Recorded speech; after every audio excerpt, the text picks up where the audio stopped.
আসসালামু আলাইকুম ওয়া রাহমাতুল্লাহি ওয়া বারাকাতুহু। এই ভিডিওটি সোশ্যাল মিডিয়ায় যে কোনো জায়গায় আপনারা একবার হলেও দেখেছেন। তার নাম হচ্ছে সামি জায়েন। তিনি একজন রেসলিং খেলার প্লেয়ার, কিন্তু তিনি এক আল্লাহতে বিশ্বাসী।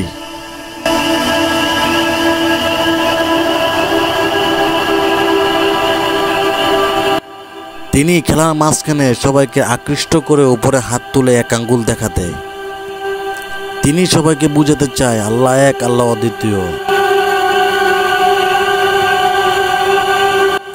তিনি এই ভিন্ন কায়দায় সারা বিশ্বে ইসলামকে প্রচার করে যাচ্ছে। ওনার জন্য সবাই দোয়া করবেন, আল্লাহ তাআলা যেন ওনাকে আরো নেক হায়াত বাড়িয়ে দেন।